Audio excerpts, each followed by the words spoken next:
Alright, so the season has come to an end. We did our play-in predictions video, which so far, as of right now, I am 100% correct on. The playoff prediction video is going to come out later this week. So I thought, let's get our award predictions out of the way. Today we're going to go over all the awards, all NBA teams, all defense, all rookie, all that stuff. And I'm going to give my opinion on who I think should win these awards. At the end of the day, it's just my opinion. So for the awards this year, there was a 65 game minimum requirement, so just keep that in mind because, you know, there are some names that are just not here because they just didn't qualify. The obvious ones being Embiid, Kyrie. Alright, so the first award we finna get into is Clutch Player of the Year. So I'm not gonna lie, this is one of the newer awards that haven't been here that long. Me personally, this is an award that I care about so much, but if for this award, I'd say there are only two candidates for real, and that's Steph Curry and DeMar DeRozan. They both lead the league in clutch points for the season. They both were in mad clutch games this year. Both of them had over 40 clutch games, or they played in over 40 clutch games, I should say. And honestly, I think you can go either or. Their stats are very similar in the clutch. I'm just gonna go Steph Curry. I think both had similar numbers in the clutch, but if I had to pick one, I'm going to go with Steph.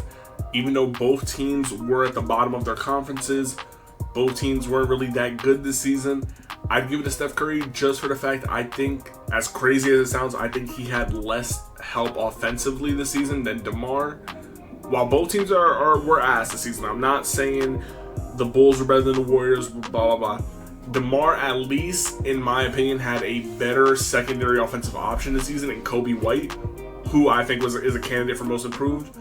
While Steph Curry's next best offensive option was either Clay when he was there, who wasn't really providing much, or I guess Jonathan Kuminga, who still has potential, but I don't think Curry had the offensive help in the clutch the same DeMar has. But honestly, this could go either way. I don't really care who you pick. I'm just gonna go with Curry for Clutch Player of the Year. I think a lot of people would put Naz Reid in front of Malik Monk for this conversation, especially recently because while Cat has been out, Naz Reid has stepped up and I think he's played exceptionally. However, I'm giving this award to Malik Monk for the simple fact that I think Malik Monk also played good before he went out with his injury. But also, in the last month where I think Naz Reid has taken a step forward in terms of his play, he's been starting in those games because Cat was out. So at the end of the day, I don't feel like you can use his last month of play, even though he's played better. I don't think you can use that for his argument for sixth man because he wasn't the sixth man during those games. While I think he's been one of the better sixth men, I'm giving this award to Malik Monk just because of the offensive boost he's given the Kings off the bench, and all his games this season were played off the bench, while Naz Reid did play 14 games as a starter, and his best numbers of the season were those games when he was a starter. Alright, so the next award is the Most Improved Player Award, and I feel like there's been a theme with these awards that's only been two candidates. I'm going to give an honorable mention to Jalen Johnson on the Hawks. I think if he did play the 65 games, I think he would have been in this conversation. Unfortunately, injuries suck. He didn't play more than 65 games, so he unfortunately can't be part of this conversation. So with that, I think, again, only two candidates, either Tyrese Maxey or Coby White. I think both of them were kind of thrusted into second option roles. Obviously, with Coby White not having Zach LaVine there for the majority of the season gave Coby White more opportunity to step up, and he has taken that opportunity and beyond. Similar with Tyrese Maxey, going from the third option, now with Harden getting traded away, he became the second option. I think a lot of people expected him to take a jump, and that he did. I think are both deserving of the award, but I will give it to Tyrese Maxey just for the simple fact that while they were both thrusted into new roles and more secondary options, I think Maxey was also thrusted into a first option role more this season because of the fact that Embiid missed most of the season. Embiid missed like 50 something games. He only played like 36 games, I think. So with that, majority of the season, Maxey was thrust into that first option. Did they win as many games with Embiid or without Embiid? No. And did they slide down the standings? Of course they did. Their team just was not that good without Embiid. However, individually, Tyrese Maxey, I think, played better than a lot of people expected. He had a lot of great games, and he kept kept the Sixers team afloat while Embiid was out. Alright, so the next award is the Coach of the Year award. I think this is the first award where there are actually a decent number of candidates. I think in the East, the only real candidate, or I'm going to give it 2 candidates in the East. The Celtics, obviously, with Joe Mazzulla, only 60-win team of the season, obviously has to be thrown in there with the adjustments they made with the new additions. The adjustments seem seamless, and you got to give credit to the coach for that. I'm also going to give Tom Thibodeau for the Knicks some consideration. Even with all the injuries they went through this year, you lost Randall for the rest of the season at some point. OG Anunoby missed time. Mitchell Robinson missed most of the season. Even with that, having Jalen Brunson and the rest of that supporting cast, he helped lead them to stay afloat and retain the 2 seed in the East. So I'm not going to say he's the winner, but he does deserve consideration for the award. And out West, obviously OKC, Denver, and Minnesota, the 3 teams that were fighting for the 1 seed all season long. Chris Finch, Mike Malone, and Mark something. I cannot pronounce the OKC Thunder coach's last name. It is kind of disrespectful, my bad, but I don't know how to pronounce this dude's last name. With that, like I said, while Tom Thibodeau does deserve consideration, he is not the Coach of the Year in my opinion.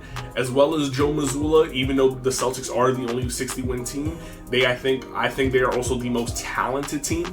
And also, I think people expected them to be good. Maybe not as good as they were, but people expected them to be the best team in the East this season, for the most part.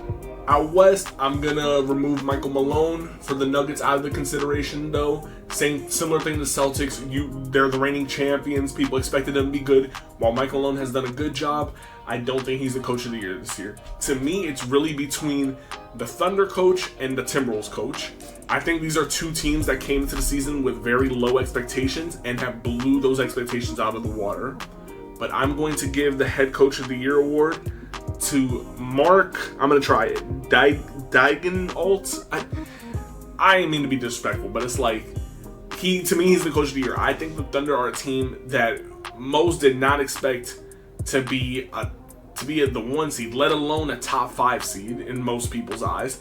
The Timberwolves, while they still exceed expectations, I think people did expect them to be better than the Thunder. I'm going to give it to the Thunder head coach because I think he's done an amazing job of putting this young core around SGA and have the way they run their system being one of the best offenses and defenses in the league. All right, now we get into the big awards. We got DPOY, Defensive Player of the Year. So there are definitely a few candidates. I think Anthony Davis and Bam Adebayo, I don't think neither of them are going to win it, but they are definitely candidates for what have they been asked to do for their teams. I think they have to get consideration for the fact that they've had to anchor their defense in multiple ways, not only be the paint and rim protector of their defenses, but also being asked to switch onto the top perimeter players for a majority of the games.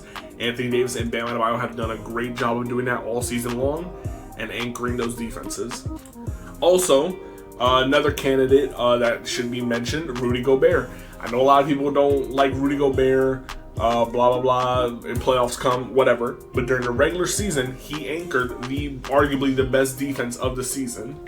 He was locked down in the paint, anchored that defense. And I think he was also an improved perimeter defender this season. I think the biggest problem people have with Gobert is that once you switch him out of the perimeter, he's a chair, a cone. But I think this season, while he's not no perimeter lockdown threat, he has been more switchable this season. He's been better at closeouts, better at staying in front of his man on the perimeter. So I think that does help his case for DPOY.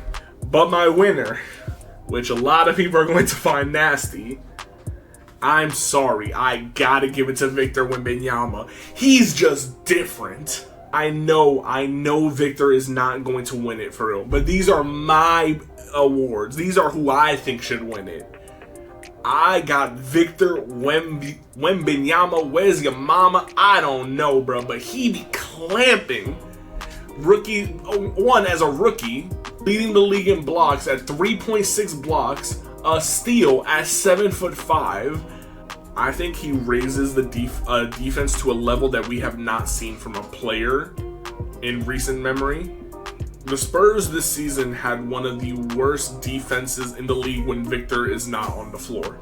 But when Victor is on the floor, they were a middle of the pack defense. So they go from the worst defense to like a good / decent defense, and in the last month, 2 months of the season, they went to a top 5 defense with Victor on the floor. And while he's not gonna win it, I know he's on one of the worst teams in the league, but I think that defensive impact can't go unmeasured. Not only the impact, but also he has the defensive stats to go along with it. It's a hot take. He's probably not gonna win it, but I would give it to Victor. If I had a vote, I would give it to Victor. Maybe that's why I don't have a vote. but I would give it to Victor Wembanyama to win Defensive Player of the Year. Last but not least, most valuable player. There have been 3 candidates majority of the season: Luka, SGA, and Jokic. I think what SGA has done this season has been remarkable. Being a lead on both sides of the ball, helped leading the Thunder to the 1 seed. Similar end on Jokic. Jokic continuing to do what he's done for the last few seasons. Nothing new with Jokic. But my MVP this season is Luka Doncic. I think Luka Doncic had the best individual season out of anybody this season. Finished the season averaging about 34 points, 9 rebounds, 10 assists, a steal and a half a block, on his most efficient season arguably, on 49, 38, 78.5, 79% from free throw shooting. And while also I think this was also Luka's best defensive season as well. I don't know if they're going to give it to Luka, because a big argument against Luka this season compared to the other candidates is just his team wasn't winning. Especially middle of the year, where his name was being thrown in, but people were throwing it aside because they were a play-in team at the time. But with the Mavericks finishing as a top 5 seed in the West, a very competitive West, mind you, first time ever where 10 teams were 10 games above 500. That has not been seen. So I think with that, I think the individual stats plus I think he has enough team success to where he should win the MVP. Right, so those were my award predictions. Next, we got the All-NBA teams. And also, for the first time, the NBA team, All-NBA and the All-Defensive teams are positionless. So before it had to be 2 guards, 2 forwards, and a big, or 2 guards, 3 forwards / bigs. It had to be that for all 3 teams, for All-NBA and All-Defensive. This year, though, it is positionless. So my first team, even though it is positionless, it kind of went by position for the first team. My All-NBA first team is Luka Doncic, Shai Gilgeous-Alexander, Jason Tatum, Giannis, and Jokic. Obviously, the top 3 MVP candidates are self-explanatory. Giannis, even though the Bucks, I think, did underperform this season, they still finished as a top 3 seed in the East. Giannis still averaged like 30 and 13. Even with all the commotion going on with the Bucks, he is still one of the top 5 best players in the NBA. And also, Jason Tatum led the Celtics to be the only 60-win team of the season, averaging like 27, 28, 9, and 5 on his best efficiency in his career. So I think the first team is self-explanatory. Second, I'm not gonna lie, the second and third teams were kind of tough in my opinion. But for second team, I have Jalen Brunson, Anthony Edwards, LeBron James, Kevin Durant, and Anthony Davis. Again, I know it's positionless, but it still ended up by position. It just happened to be that way. I didn't intentionally make it position. Brunson leading the Knicks to the 2 seed in the East, even with all their injuries. Anthony Edwards taking that leap and leading the Timberwolves to the 3rd seed in the West. LeBron and KD still doing what they're doing this late into their careers, which is crazy. And Anthony Davis having a career year, in my opinion, not only on defense, but offensively as well, averaging 25 and 12. And then for my third team, I have De'Aaron Fox, Devin Booker, Kawhi Leonard, Bam Adebayo, and Domantas Sabonis. I'm not gonna lie, the thing that I was debating with this is putting Fox and Sabonis, having the 10th or the 9th seed in the West, having 2 All-Stars. Even though I know the Lakers had 2 All-Stars, but it's like the 2 All-Stars they play like they were clear-cut All-Stars, or not All-Stars. They were clear All-NBA. With the Kings, to me, I think Sabonis was the clear All-NBA for them. It was Fox where I was skeptical on, but I'm also going to mention honorable mentions of who I was considering. Tyrese Halliburton, Stephen Curry, Paolo Banchero, Tyrese Maxey, Paul George, and Zion. One that was difficult for me was Tyrese Halliburton. I think the first half of the season, he was clear-cut All-NBA. However, after his first 33 games, when he got injured with his hamstring injury, because of the 65-game rule, he kind of forced himself to come back and play through the injury. And because he was playing through injury, he did not play as well the second half of the season. He went from averaging like 23, 24 points, 13 assists on basically 50, 40, 90 shooting to averaging like less than 18 points a game, and the efficiency dropped tremendously. So I don't think those first 33 games were enough to carry him to an All-NBA, in my opinion. So that's why he didn't make it. Curry still had a good year, but relative to his past years wasn't as good. And I just couldn't justify putting him over Booker, Kawhi, Bam, or Sabonis. And it was, for me, it was between him and Fox. Both teams finished with the same record. But I do think Fox had the better season individually. So that's, I get, might be a hot take. If you switch out Fox and Curry, I'm not mad at it, but I had Fox making it. So yeah, those are my All-NBA teams. Let me know what you think. All defensive teams, I'm going to run this by quick. Wemby, Gobert, Anthony Davis, Bam Adebayo. Obviously, those are my 4 candidates for DPOY. And I have Derek White, who led the league in blocks and steals for guards. So I think that's pretty clear cut.